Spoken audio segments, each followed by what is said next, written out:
something out when it's right to make a motion on the floor, but I got to tell you something. The news today that we received out of Washington is very disappointing. We just received this news today, and we're analyzing it, and it has to do with our softwood lumber case. And this is right across Canada, and it's quite an impact. Okay, I think this is spring. I think that the opposition's timing on this is very poor, What's especially that? when we're talking about a huge pillar industry in the province. Do we ever talk about the men and women that are the boots on the ground with this industry? I mean, there's some 22,000 people that work in the industry. Oh yeah, where are they? And we have 25 softwood mills, 4 pulp mills, 2 paper mills. Yeah, everything, We're doing a yeah. heck of a job in our sector, Mr. Speaker. Okay. I mean, we have men and women that are in the industry. They're part of our economic development. And Okay. I heard the member mention about being on the ground in rural communities, but this is particularly for rural communities. It's good business for rural communities. And you know, What the spraying has to do. Day in, day out, they put food on the table Yeah. of New Brunswickers. Okay. They put food on the table for their children. They Okay. pack their lunches for their children. They pack lunches for their family, Mr. Speaker. They also pay good taxes, and they're good economic contributors to our economy. They Yeah. help pay for our priorities, which is education and healthcare. But, you know, we've got some strife that's in the industry right now, but we don't want to talk about that. We don't want to get into that discussion whatsoever. And, you know, not only the people that are in the industry, but a tremendous supply chain that we have. You know, the mills in general that use primary products coming directly from the forest, more mills that depend on those primary users and that use secondary products coming from these mills, like the tissue plants that we have, like the pellet plants. There's the diapers, the diapers, that's so appropriate coming from... Okay, what are you doing, Rick? But, Mr. Speaker, it's what we have going on here is a tremendous economy. But Yeah, okay. We're talking about spraying. And we've got some very serious strife that's going on in the industry today. Hey, oh, okay. We're trying to grapple with the impacts of what is taking place. Rick, what are you saying? And I heard the member opposite today, and I have some great respect for him. Not a great hockey player, but that's okay, Mr. Speaker. But, you know, he was talking about concrete facts, and I think we need to have concrete facts. But Okay, so I guess Liberals going to support spraying? what I don't understand is why this wasn't really overly important as a subject, because it's been a subject that's been around with government after government for many years. But why wasn't this important when they were in government? Why wasn't it important when the member that talked a few moments ago was a minister? And why he didn't take a hold of it at that point in time? Well, I agree. I agree. So here's a case Does where 2 wrong make it right? government, you did absolutely nothing at that point in time. Okay. So, you know, I really am keen what he's got to say, bringing people together. Yeah. You know, let's bring people together. Okay, okay. You know, the opportunities now. So the opportunity's new, and we've got to grab a hold of something. Yes. And this is what it is. So, you know, you can't have your cake and eat it too. Oh, boy. You know, you can't be saying one thing back then and then saying something differently today, Mr. Speaker. So, We've also heard from people, Mr. Speaker, that have expressed concerns about the safety of this product that we're talking about. yes. This is a product that's found in most hardware stores, and like many other products in the world today, when it's used properly, it poses no risk. So I guess they're going to support the Irvings. As you know, the government of New Brunswick continues to rely on the evaluation of experts when it comes to using products like this. Yeah, sure. Okay. And those experts, Mr. Speaker, aren't using Google. They're not doing a Google search. Oh, I think it's Whoa. really important that the public gets the facts about the use of glyphosates in New Brunswick. We think it's so the Liberals are supporting. to review those facts. Yeah. And it's important for the Chief Medical Health Officer. Why is it so important to kill a forest? The Office of the Chief Medical Officer of Health is an organization that has the ability, experience, and knowledge to look at this issue thoroughly. Yeah. Rick, you said should look in his writing.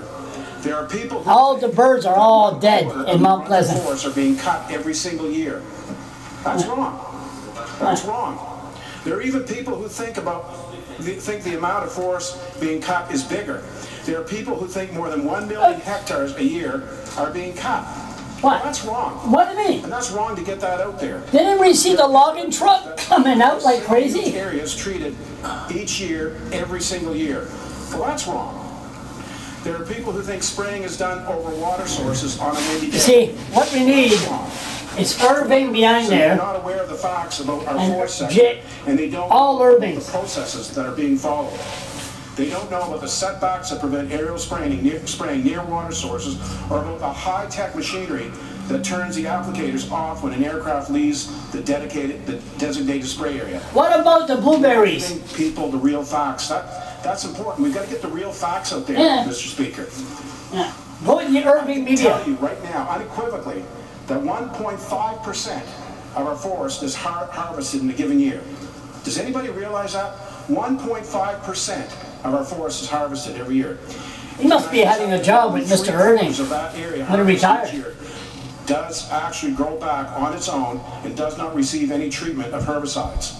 I can also tell you that the area of harvest each year, a small portion, less than one Why don't you go over his shoulder and just... is planted with trees that originate from a variety of seed sources throughout New Brunswick, and trees that are well suited to the areas where they are planted. I can tell you that only these planted areas, in less than that, It gotta be Mr. Irving that wrote that speech. Now we are talking about less than 1% of the forest is treated responsibly and according to label permit requirements each year.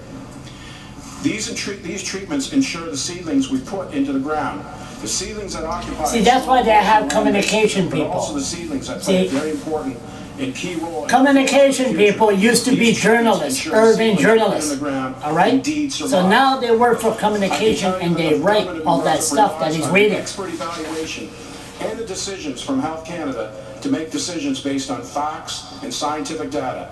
They seek out credible authorities and real evidence. We know these people out there with we know there are people out there with very strong views.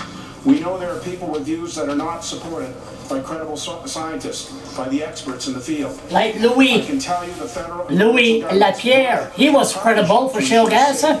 and responsible herbicide application. I can tell you why I think more people are so disengaged. I could point fingers. I could blame the past government, or I could look to see how we can work to address the concerns that people are expressing. We know forestry is an important industry, along with fishing and farming. It's a keystone of traditional economy. Has to be Irving that wrote that. In the province. You know, we're always looking at ways to create jobs and grow the economy. Just as essential as working to ensure we don't make knee-jerk decisions that affect How does spraying create jobs? The economic activity taking place. The trees grow faster? We have in healthcare and education. In what, 10 years? And I want to repeat, I know our fellow members in this chamber know the stats. We all know the stats. 22,000 people are employed throughout the forestry and the connected sectors.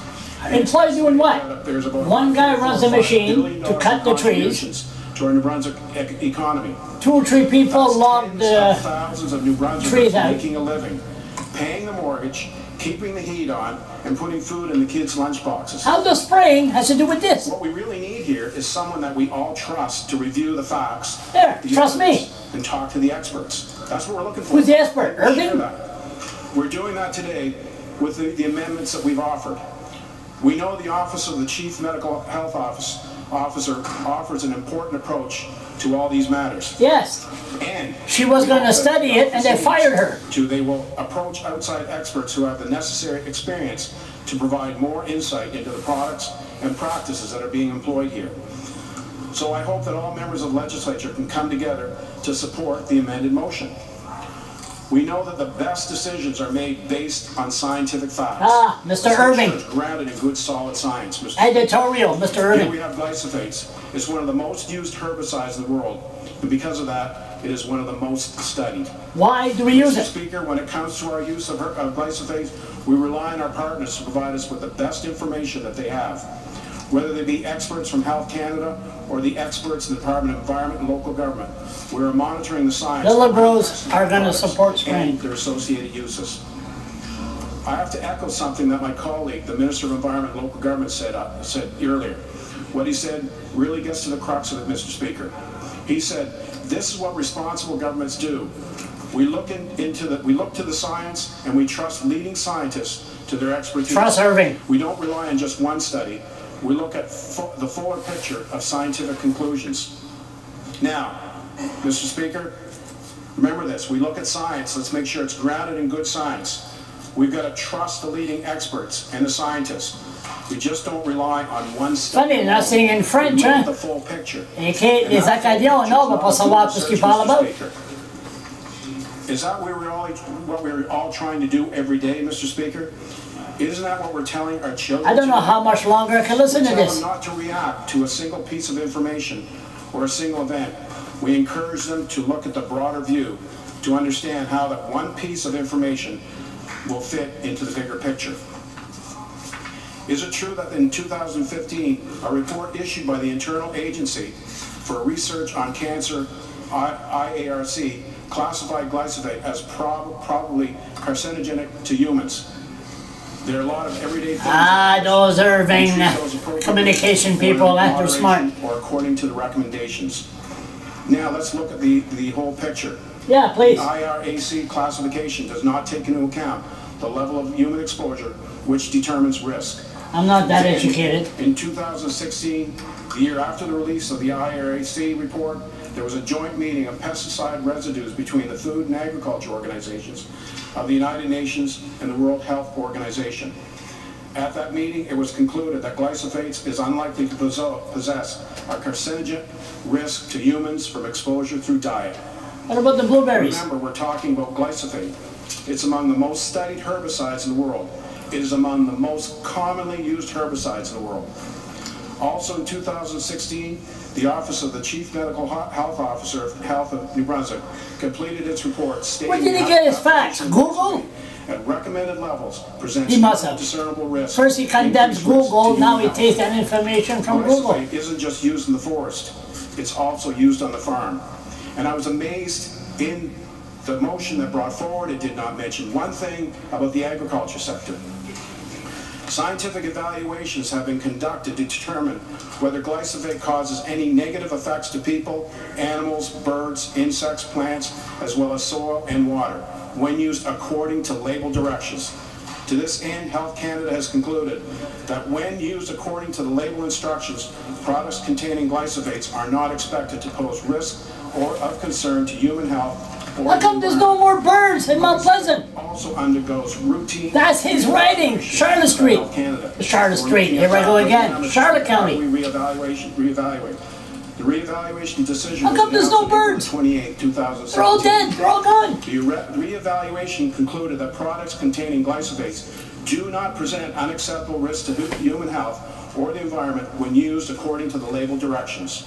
In fact, among highlights of the study, Health Canada noted that glyphosate is unlikely to pose a human cancer risk. Food and drinking water exposure associated with the use of glyphosate is not expected to pose a risk or a concern to human health. And occupational and residential risks associated with the use of glyphosate are not of concern provided that updated label instructions are followed. Oh, Horseman is in the back. As a requirement for the maybe he gets some registration info. of glyphosate, Health Canada required that new risk reduction measures for the end-use products have to be included on the product label. These label changes must be made before April of 2019. That's to ensure proper use. As you know, Mr. Speaker, the application of herbicides, like those mixed using glyphosate, is that camera still going? Is highly regulated to ensure proper use. We ensure its proper use in the Crown Forest only, and only qualified individuals who have met training and certification requirements are permitted to handle any herbicide products. Additionally, New Brunswick regulates herbicide storage, use, and disposal to further ensure that herbicides are used very responsibly. Herbicides are applied to a very small portion of the cutover forest land each year. He's almost done, Speaker, I hope. About 1.5% of the Crown Forest is harvested each year. Less than one quarter of that amount, Mr. Speaker, is treated with herbicides. In fact, only, Mr. Speaker, the fact is they're planted, and those trees require some management of the competing vegetation. It's 1/4 of that area, Mr. Speaker. Chair recognizes the leader of the third party. The leader of the third party, David Coon. Thank you, Mr. Speaker. Well, Mr. Speaker, let's talk about the science. Why don't we start there? good place to start, Mr. Speaker. There's extensive research. Oh, we're going to keep this on. Body and scientific publications that have reported damage to DNA, malformation of embryos, damage to cells, endocrine disruption, and other effects on enzymes associated with glyphosate and its additives in a wide range of species, including humans. A consensus statement published this last year in the Journal of Environmental Health by a dozen leading scientists and epidemiologists concluded a number of things, including that the regulatory estimates of tolerable daily intake for glyphosate in the U.S., for example, is based on outdated science. Now let's just take a look at what these dozen scientists and epidemiologists wrote in their consensus statement in the Journal of Environmental Health 2016, volume 1519, Mr. Speaker. So they say, with respect to glyphosate-based herbicides, we are certain of the following. Glyphosate herbicides contaminate drinking water via rainwater, surface runoff, and leaching into groundwater. The half-life of glyphosate in water and soil is longer than previously recognized. The risk of long-term incremental buildup of glyphosate contamination in soil, surface water, and groundwater is driven by highly site-specific factors, and as a result, it is difficult to predict and to monitor. Residues of glyphosate and its principal metabolite, AMPA, are present in nearly... They're not written by Irving communication people. What he's saying, that's for damn sure. Section 2. These 12 scientists and epidemiologists in their consensus statement published in Environmental Health said, we estimate with confidence that glyphosate provokes oxidative damage in rat liver and kidneys by disrupting mitochondrial metabolism at exposure levels currently considered safe and acceptable by regulatory agencies. Let me read that one more time slowly. Glyphosate provokes oxidative damage in rat liver and kidneys by disrupting mitochondrial metabolism at exposure levels currently considered safe and acceptable by regulatory agencies. Secondly, residues from glyphosate herbicides may pose higher risks to the kidneys and liver. Metabolic studies. See, everybody's talking around him. Farm animals show that levels of glyphosate, they're not showing him any respect. Like AMPA in kidney and liver tissues are 10 to 100 times higher than the levels found in fat, muscle, and most other tissues. Increase in the frequency of serious chronic kidney disease have been observed among male agricultural workers in some regions in which there's a combination of heavy glyphosate herbicide use and hard water. 3. Glyphosate and its metabolite AMPA are not monitored in the human population in the United States despite it don't matter what he says. the use of glyphosate herbicides over recent decades. David Coon is doing his best for the Green Party. Cause for concern, Mr. Speaker. In their section 3, current models and data from the biological sciences predict the following. 1. That Let's keep on listening to him. Glyphosate and glyphosate-based herbicides disrupt endocrine signaling systems in vitro. Rat maternal exposure to a sublethal dose of glyphosate-based herbicides resulting in male offspring reproductive development impairment. Resulted in male offspring reproductive development impairment. As an endocrine disrupting chemical, glyphosate can alter the functioning of hormonal systems and gene expression patterns at various dosage levels. Next, current models and data from the biological sciences predict that the incidence of non-Hodgkin's lymphoma has nearly doubled in the United States between 1975 and 2006. Glyphosate-based herbicides are implicated in the heightened risk of developing non-Hodgkin's lymphoma among human populations exposed to glyphosate occupationally or by virtue of their residence in an area routinely treated with herbicides.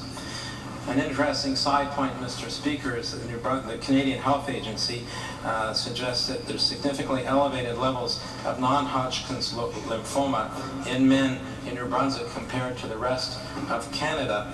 And regionally in New Brunswick, in northern New Brunswick, the rates are double that in the south, Mr. Speaker.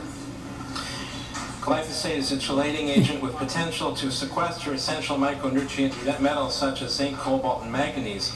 This property of glyphosate can alter the availability of these nutrients for crops, for people, for wildlife, for pets, and livestock. These micronutrient metals are enzymatic cofactors, so their loss has the potential to contribute to a number of deleterious effects, especially on kidney and liver function, Mr. Speaker. Now, the next section, existing data suggests but does not empirically confirm. Okay, so it suggests but does not empirically confirm a wide range of adverse outcomes. Multiple. I know many of you has shut off a long time ago. Some of you might find this interesting. An antibiotic may alter the gastric. And I presume it's very important to get both sides. So I'm going to keep this on. Pathogenic microbes in humans, farm animals, pets, and other exposed vertebrates. Increased incidence of severe birth defects in Argentina and Paraguay in areas where glyphosate. It says birth defect. Glyphosate has shown to increase risk. Liberals are going to vote to continue the spraying. Like they say for the spraying, if it's used properly, but it's not used properly. Associated with elevated rates of gastrointestinal health problems and birth defects in young pigs. Some developmental studies in rats undertaken at relatively high levels of exposure suggest possible glyphosate-induced neurotoxicity through multiple mechanisms. Glyphosate may interfere with normal sexual development and reproduction in vertebrates. A recent report demonstrates that environmentally relevant concentrations of commercially available glyphosate herbicides alter the susceptibility of bacteria to 6 classes of antibiotics. Furthermore, glyphosate-based herbicides can also induce multiple antibiotic-resistant phenotypes in potential human pathogens such as E. coli and Salmonella. Such phenotypes could both undermine antibiotic therapy and significantly increase the possibility of mutations, conferring more permanent resistance traits. And, Mr. Speaker, experiments with zebrafish with dosing of glyphosate herbicides in the upper range of environmentally relevant contamination levels showed morphological damage to ovaries, Mr. Speaker. Mr. Speaker, Section 5, uncertainties in current assessments persist because, for example, the first and only in-depth U.S. Department of Agriculture testing of glyphosate and its metabolite AMP. How come everybody goes by U.S. tests? U.S. tests. What about Canadian tests? What about New Brunswick tests? 90.3% contain glyphosate at a mean level of 1.9 parts. New Brunswick. I mean, what's the big deal to spray off first? Glyphosate, They never did it years ago. Are generally maybe for the budworms. Standard rations fed to animals in laboratory studies. And let me say, Mr. Speaker, that in fact, people should recognize that most of the studies that have been done, that are done on pesticides, and all of them to be registered to receive approval to be used, are done for the manufacturer of the pesticide. So they're submitted by the manufacturer of the pesticide, and only later, as problems and concerns start to arise, do independent studies start to get done, as this has been indicated. So, Mr. Speaker, implementations here of this consensus statement, the margin of safety between typical glyphosate and exposure levels and the maximum allowed human exposures has narrowed substantially in the last decade. The margin may well have liberals going to use their majority segments of the population in some countries. They conclude, Mr. Speaker, that existing toxicological data and risk assessments are not sufficient to infer that glyphosate-based herbicides as currently used are safe. So, Mr. Speaker, I'm going to repeat that because the Minister of Environment and I think also the Minister of Energy and Resource Development said that this is safe if it's used, if the instructions in the label are followed. What these prestigious scientists and epidemiologists conclude is that existing toxicological data and risk assessments are not sufficient to infer that glyphosate-based herbicides as currently used are safe, Mr. Speaker. So this is important this suggests to me, I don't know what happens when you get on the other side of the House, Mr. Speaker, but you start hearing industry talk coming out of the ministers responsible rather than using their own intelligence, Mr. Speaker, when it comes to addressing such important issues as the use of hazardous chemicals in our environment and the impacts those might have ecologically and on people. Mr. Speaker, I think it's important to also reference the fact that the member for Gatineau-Petitcodiac referenced a series of pesticides that we've used, and later they were banned because of problems that occurred with them. Well, Mr. Speaker, this occurs because in every case, as you look back through history, there has been a concerted, industry-led campaign, Mr. Speaker, to sow doubt, Mr. Speaker, that magnifies that battery's still going. Uncertainties in the science of toxicology and epidemiological studies as a way of delaying regulatory action on their pesticide, Mr. Speaker. That's why it's taken so long in the past to ban DDT, or to ban Agent Orange, Mr. Speaker, or to get rid of phenetrethion, Mr. Speaker. So this is an important thing to remember. We were told by manufacturers all of these things were safe, and then campaigns are mounted to delay any action when doubt arises, to delay any action to tighten the regulation or ban them. So, Mr. Speaker, recently in New York State, there was a court case that was brought by people who had contracted non-Hodgkin's lymphoma, who were concerned. But there's lawyers in the state, but there's no lawyers in New Brunswick. The files that were unsealed by Judge Vince Chabria, who was presiding over that litigation, provided some pretty startling information, and this was reported in the business section of the New York Times on March 14th, 2017. The court documents included Monsanto's internal emails and email traffic between the company and federal regulators.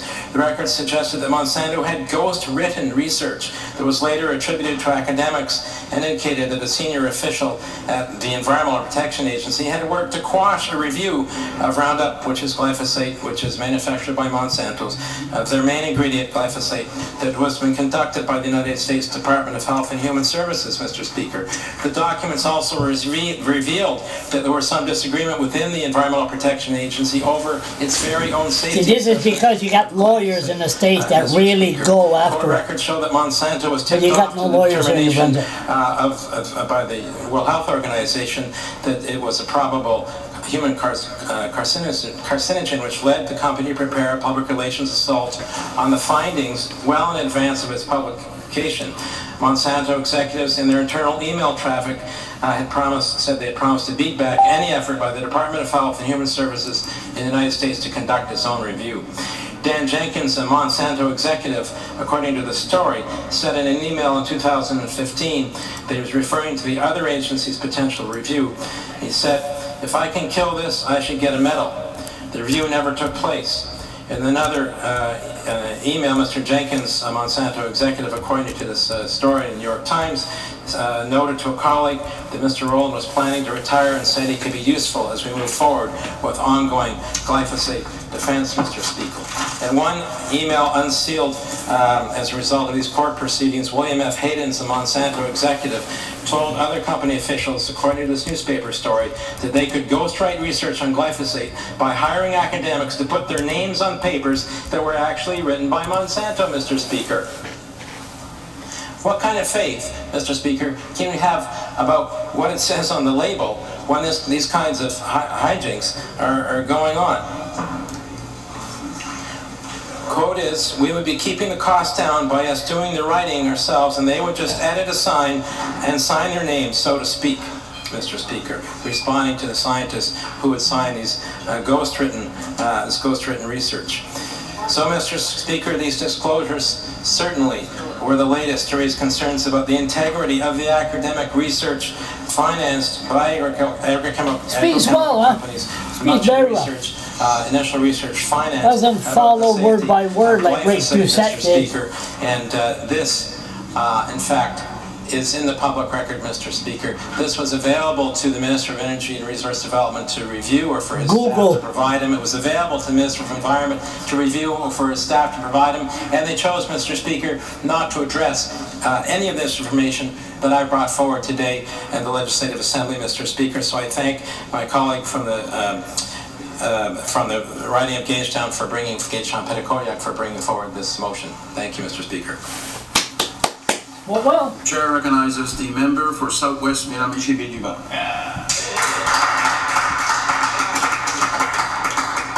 Thank you, Mr. Speaker. Isn't it a fine occasion to be back in this heralded house? To be surrounded by so many friends, not just on this side of the floor, but some on the other side too. It pleases me to no end, some days a bitter end. The greatest occurrence of all, at least for the moment, is that I have the microphone for 15 minutes. As long as I'm good, I can keep it, right? Well,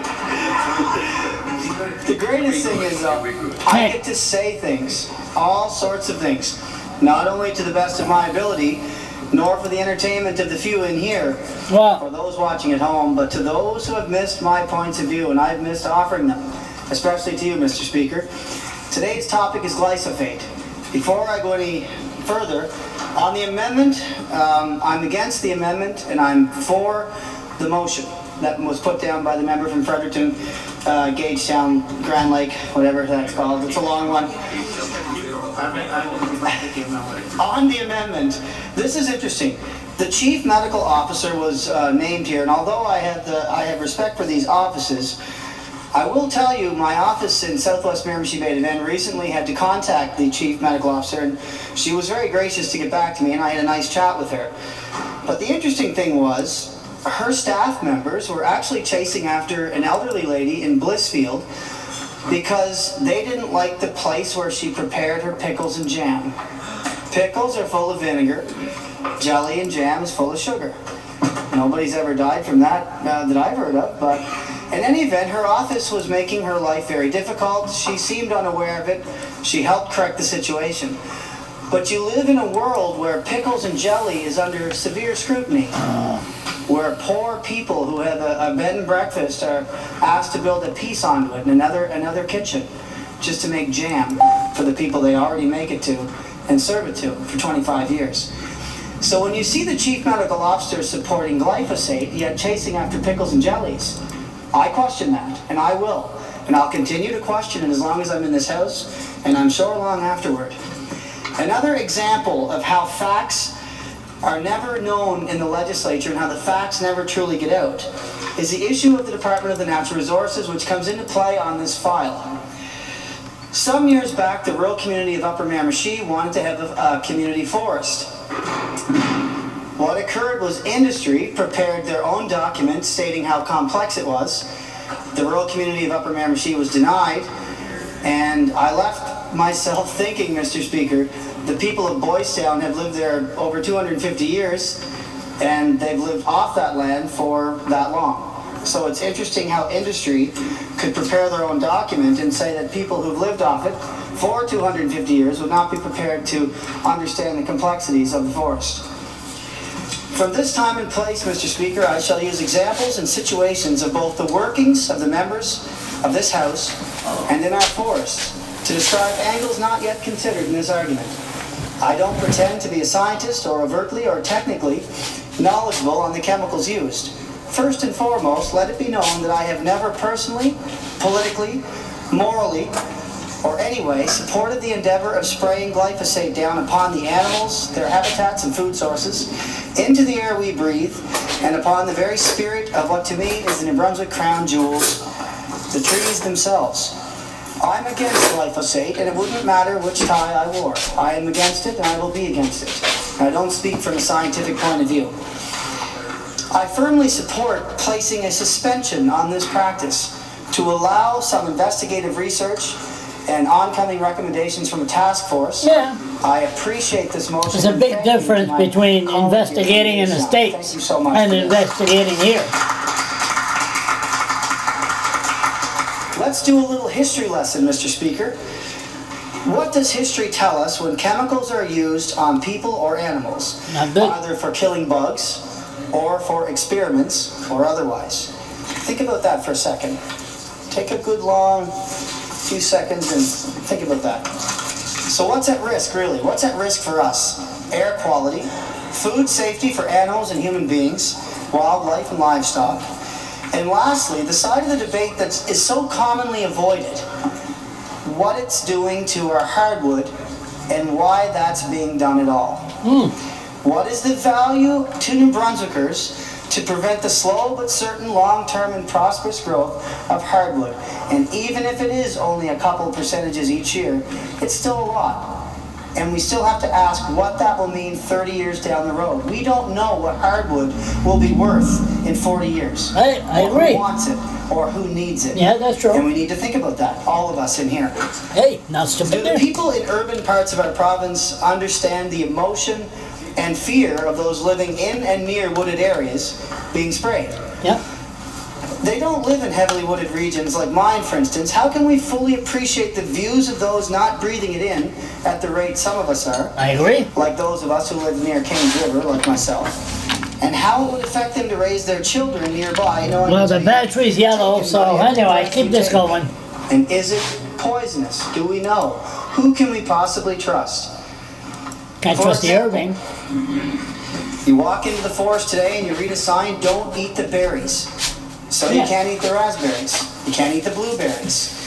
The deer aren't there anymore. Everybody's got their own answer. I don't know the real reason, but I can tell you that glyphosate is sprayed nearby. There's not much of a species in the brooks in terms of trout, although that has declined rapidly anyhow. There's a lot of evidence in there. A lot of hunters will tell me that although the liver was a problem for deer for the past 40 years, kidneys are now a problem, and liver's even a bigger problem. Something's doing it. We have to at least examine what possibilities might be out there. And if something is doing it to our animals, then we have to think, well, what's it doing to us too? It's just it's an observation that any MLA worth his salt or her salt would be standing here taking a position that would actually benefit the people of New Brunswick. The unknown is the fearful and the debate and the questions themselves. One organization... It's making sense, they're going to keep it on. Yet the scientists, hand-selected by industry and the department, say they could drink glyphosate out of a glass. What? I would love to be witness to that. I would love to see that. Actually. Yeah, really? I'd give anything to see them drink glyphosate out of a glass with their bacon and eggs or something. Mr. Speaker, look at the public interest. Let's look at public interest. I was told that a poll exists that states that 90% of the people of this province are against glyphosate. So whether it's not bad or really bad, 90% of our people are against it. 90%. That's a lot. And I'm guessing, I believe firmly that they identify with not wanting this to be sprayed, regardless of who they vote for, and thus making it easy to remove party politics from the issue. The subject and banning or suspension of glyphosate is for the public as a whole to once witness an electorate actually listening as a whole. Anyone in this legislature who votes against this has overlooked in its entirety the will of 90% of our population. 90%. So forget the color of your tie, forget all of that. 90% of the people that put you in these chairs are against it. Whether you could drink it or whether it's killing us all. 90% are against it. That's the number that I've heard, Mr. Speaker. So, suspension of the practice of glyphosate is a proper undertaking for New Brunswickers. The forest is yours and mine, not the property of those licensee holders who wish to continue having the public front the bill for the spraying and the potential devastation caused by it. That can be no more, Mr. Speaker. Big business needs to hear the word no. Very simple word, and they need to hear it more often. And this is an opportunity, whether this is harmful or not, for them to start hearing that little word no. Very powerful word. Glyphosate reeks of corporate greed and control despite the damages it potentially causes. Here's an example of corporate greed sponsored by government, this current Liberal government, and brought to you by none other than the Liberal minister from the riding of Miramichi. This is from the 29 subsidies by the U.S. government. Essentially, IPP received a grant, I believe that's Irving Pulp and Paper. They received funds from the, where is it here? Stated that IPP received certain grants from the RDC and identified 3 separate programs: the Innovative Program, the Northern New Brunswick and Miramichi Regional Development and Economic Fund, and the Total Development Fund. Here's the kicker. The Total Development Fund is available to only provincial government departments, crown corporations, and not-for-profit corporations. Perfect example of corporate greed supported by my colleague from Miramichi. And it's sinful. And I'm going to talk about it here because it goes right to the very essence of this issue that we speak of today. It's alive and well in this province. The members opposite know it. They need to do something for the people of this. The people of our province know they're incapable of governance. Incapable, Mr. Speaker. Yeah, but playing games with elections, getting second jobs. But what about the Forestry Act? It's endless. So that's what the Conservative did. Receive these funds outside of eligible requirements that limit the funding to provincial departments. It limits the funding to not-for-profit organizations, and it was determined that the grant provided under this program constitutes a financial contribution in the form of a direct transfer of funds. Well, the Conservative stopped spraying. They didn't stop it before. And whoever else paid for glyphosate to be sprayed. You see, when you're in the opposition, you can promise the world. Other than that it was once you're in power, so they could plant more trees. We know who wants that. That's within the 10 percentile of the public of this province, and it's a very small number in that 10. So I'll tell you today, DNR needs a forensic audit. Glyphosate needs to be suspended, or you're against the will of 90% of your population. And it doesn't matter if it's suspended, if it's banned, if it's a moratorium. There's a million plays on words. But if 9 months go by and a task force proves this isn't healthy, well, guess what? It's going to stop. And it started right here with the member from Fredericton, Grand Lake, and Gagetown.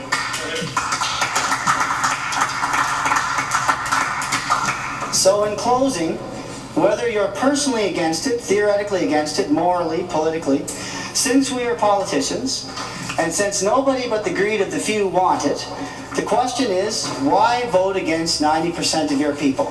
Why vote against 90% of the people?